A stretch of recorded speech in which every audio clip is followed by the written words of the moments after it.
నమస్తే. రేవంత్ రెడ్డి మాటలు కాంగ్రెస్ పార్టీలో ఉన్న సీనియర్ నాయకులు వినరని తెలుసు. ఆయన ఎవరికైతే మంత్రి పదవులు ఇచ్చి ఆళ్ళ మంత్రి శాఖలో కూర్చోబెట్టిండో వాళ్ళు గూడా ఆయన మాట వినరని తెలుసు. కానీ అధికారులు, గవర్నమెంట్ ఉన్నతాధికారులు గూడా ఆయన మాట వినట్లేదని స్వయంగాన నిన్న రేవంత్ రెడ్డే చెప్పి తన బాధంతా వెళ్ళబోసుకున్నాడు. అయితే వర్షాకాలపు సమావేశానికి సంబంధించి ఒక సమీక్ష పెట్టిండు.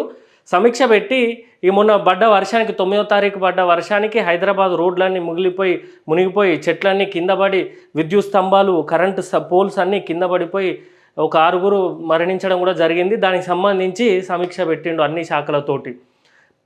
సమీక్ష పెట్టి అందరు అధికారులను ఇక ఒక తిట్టుడు మొదలుపెట్టిండు అన్నట్టు ఇక ఒక రకంగా. మీరు ఎందుకు పని చేయలేదు?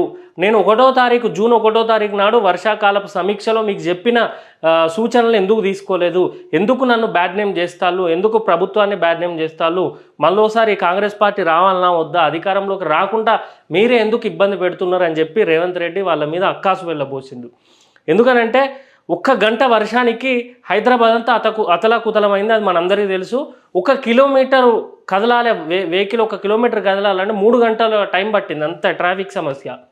చెట్లు విరిగిపోవడం, రోడ్లు మొత్తం నిండి కొన్ని పైపులు కింద పడడం, ఫ్లెక్సీలు హోర్డింగ్లు పడడం, కరెంటు స్తంభాలు పడడం, కరెంటు వైర్లు తెగిపడి ఒక తండ్రి కూతురు చనిపోయిళ్ళు. ఇవన్నీ అధికారులకు వివరిస్తూ ఎందుకు ఇట్లా చేసిళ్ళు, నా పేరు ఎందుకు బదనాం చేసిళ్ళు అని చెప్పి రేవంత్ రెడ్డి ఫుల్గా తిట్టి వాళ్ళను, మీరు ఇప్పటి నుండి నా పని చేయకపోతే సస్పెండ్ చేస్తా, నేను చెప్పినట్టు చెప్తే సస్పెండ్ చేస్తా, మీరు కరెక్ట్గా లేక నాకు బ్యాడ్ నేమ్ వచ్చింది, ముఖ్యంగా మున్సిపల్ శాఖ, పోలీస్ డిపార్ట్మెంటు, మీ ఇద్దరు ఈ 2 శాఖలే నన్ను కించపరుస్తున్నాయి, నన్ను నా మాట వినట్లేదు అని చెప్పి ఆయన బాధపడుతున్నాడు. రేవంత్ రెడ్డి బాధపడుతున్నావు, బెదిరిస్తున్నావు, అధికారులు పనిచేయరు, నువ్వు సస్పెండ్ చేస్తా అని బెదిరించినంత మాత్రాన నువ్వు చెప్పినట్టు పనులు చేయరు. ఎందుకనంటే ఒక లీడర్షిప్ క్వాలిటీ ఉండాలి చెప్పేటైన దగ్గర.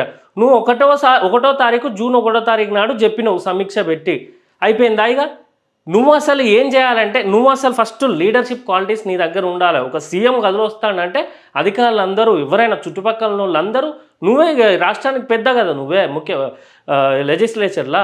సో అందరూ గజ్జుమని ఉనికి అందరు నిల్చోవాలి. నీకే స్కిల్ లేదు, నీకే అసలు అట్లా చేసుకోరాదు. నీకు ఒక పనిని కరెక్ట్గా చేస్తే నీ మీద గౌరవంతో ఆటోమేటిక్గా ఎదుటోళ్ళకి గౌరవం వస్తుంది, పని చేయబుద్ధి అవుతుంది. నీకు ఆరానే లేదు. అసలు నువ్వు మంత్రియే కాదు, ఎమ్మెల్యే. నువ్వు నడుచుకుంటూ పోతుంటే ఎమ్మెల్యే పోయినట్టు కూడా అనిపించేది. అంటే నీకు చుట్టుపక్కల ఆరా లేదు. నీకు బాడీ షేమింగ్ అంటే ఏం చేస్తలేము మేము, కానీ ఒక ఆరా లేదు. ఎందుకంటే నువ్వు అన్నీ కరెక్ట్గా పట్టించుకోవు, కరెక్ట్ పరిపాలన చేయవు. కాబట్టి ఎంతో మంచి అధికారం నీ చేతులు ఉన్నది, నువ్వు చేయకపోయేసరికి అట్లయింది. నువ్వు అసలు నీకు తెలివి ఉంటే, నీకు బుద్ధి ఉంటే ఏం చేయాలి తెలుసా? ఒక్కసారి సమీక్ష చేసినావు నువ్వు ఈ వర్షాకాలం సంబంధించి జూన్ 1వ తారీఖు నాడు.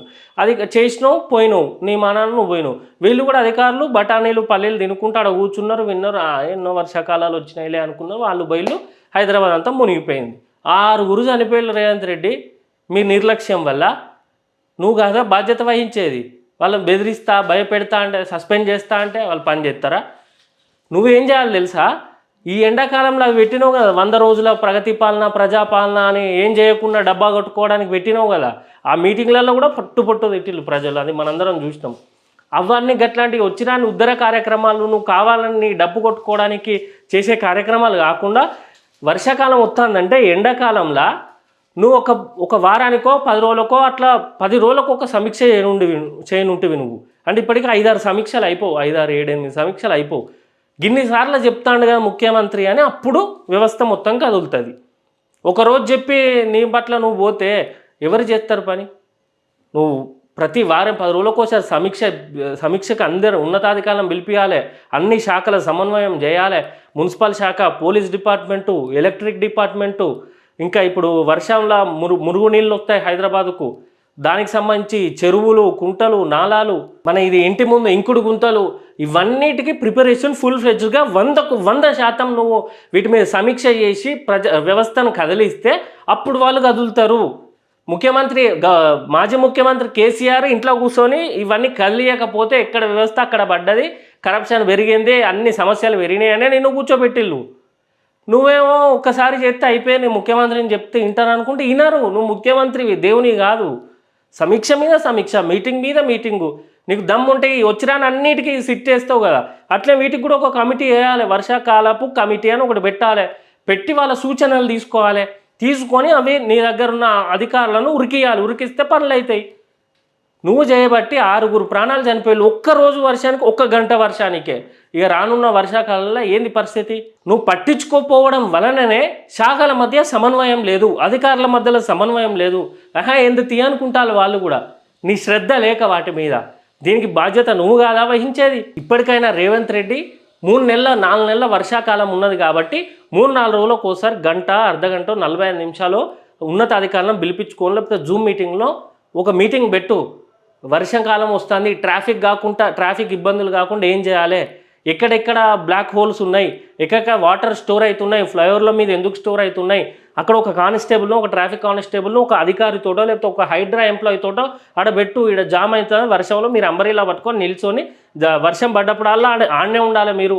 లేదా ఒక అర కిలోమీటర్కి ఒక డిపార్ట్మెంట్ మనిషిని పెట్టు. వర్షం పడుతోటి ఆయన క్లీన్ చేసుకుంటూ ఉండాలి.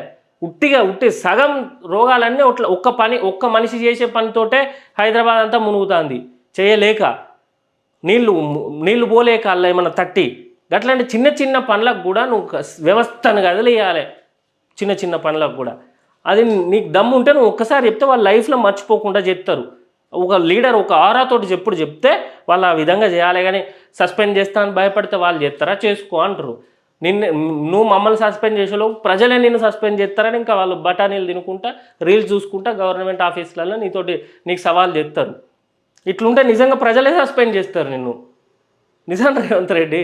కాబట్టి ఇప్పుడైనా వర్షం పడ్డప్పుడు ఈ నీళ్ళు ఎక్కడైతే స్ట్రక్ అవుతున్నాయో అది కరెంటు స్తంభాలు పడిపోతే తక్షణమే ఆడ కరెంట్ ఆపాలే. ప్రాణాలు పోకుండా మొత్తం ఆ ఏరియా మొత్తం కరెంటు ఆఫ్ చేసి టకటక పావు గంట, అర్ధగంట, గంట వర్షం పడుతుంది కదా, పడ్డ వెంటనే దాన్ని సెట్ చేసి ఆ మెకానిజం తీసుకొని వచ్చి సెట్ చేసి మొత్తం ఒకసారి చెక్ చేయాలి. కరెంట్ ఆన్ కాకముందు మళ్ళీ ఎక్కడైనా ఒక్క వైరు ఒక కారుకి అంటుకొని ఉంటే ఇప్పుడు తండ్రి కూతుర్లు చనిపోయారు. ఆ నిర్లక్ష్యానికి ఖరీదు నీకు ముఖ్యమంత్రికి కాదా? ఆ బాధ్యత నీది కాదా? కాబట్టి అంతా చెక్ చేయించినాకనే మళ్ళీ కరెంట్ ఆన్ చేయాలి. అట్లే ఈ చెరువులు, గుంటలు నీకు మ్యాప్ పెట్టుకుంటే నీకు అధికారులు అందరూ నీకు ఇస్తారు. వర్షం ఎక్కువ ఏడబడితే ఎట్నుండి నీళ్లు పోతాయి, లోతట్టు ప్రాంతాలు ఎక్కడ ఎక్కువ మునుగుతాయి, ఏ ఏరియాలు ఏ బస్తీలలో నీళ్ళకి నీళ్ళు వస్తాయి, ఇవన్నీ నీకు చెప్పరా? నీకు తెలియదా? ఇన్నేళ్ళు రాజకీయంలో ఉన్నావు, పరిపాలన ఇప్పుడు ముఖ్యమంత్రి పీఠంలో ఉన్నావు, ఇవి నీకు చెప్పరా వాళ్ళు? సో అవి ఎట్లా వాళ్ళ ఇల్లు మునగకుండా డైవర్ట్ చేయడం కానీ, లేకపోతే ఒకవేళ గల్లీలు ఇవన్నీ నిండితే టక్కున క్లియర్ చేయడం, నీళ్లు క్లియర్ చేయడం కానీ, కనీసం ఎలక్ట్రిక్ డిపార్ట్మెంట్ తోటి, ట్రాఫిక్ డిపార్ట్మెంట్ తోటి, మున్సిపల్ శాఖతోటి వీళ్ళతోటి సమన్వయం చేసుకొని అవన్నీ క్లియర్ చేయించే విధంగా ఒక కమిటీ వేస్తేనన్నా వాళ్ళే సలహా సూచనలు ఇస్తారు. వాటిని నువ్వు పాటించే విధంగా నువ్వు సూపర్విజన్ చేస్తే చాలు. ఈ మొగోడు అంటే నేనే వస్తా, ఎంత వర్షం పడ్డా మీరు పోతారా, లేదా నేను వచ్చి చేయను. నువ్వు వచ్చి ఏం చేస్తావు? చెట్టు కూలిపోతే తీస్తావా దాన్ని? ముఖ్యమంత్రి ఆయన చెట్టు కూలకుండా చూడాలి, నువ్వు స్తంభం కూలకుండా చూడాలి, మనిషి ప్రాణం పోకుండా చూడాలి. వచ్చి మనిషి ప్రాణం పోయినాక సిపిఆర్ చేస్తావా? కరెంటు వైర్లన్నీ పడగొట్టినాక కరెంటు వైర్లు, స్తంభాలు, చెట్లు నీళ్ళు ఆగకుండా చేసే బాధ్యత నీది. వచ్చినాక ఓదార్చే బాధ్యత, అధికారులను సస్పెండ్ చేస్తా అనే బాధ్యత కాదు నీది. కాబట్టి ఇప్పటికైనా రేవంత్ రెడ్డి ఒక వర్షాకాలపు కమిటీ అయ్యి దాని మీద సమీక్ష చేస్తూ ప్రతిరోజు అప్డేట్స్ తెలుసుకుంటూ ప్రజలకు సేవ చేయాలని విద్యార్థుల రాజకీయ పార్టీ తరఫున డిమాండ్ చేస్తున్నాం. Thank you.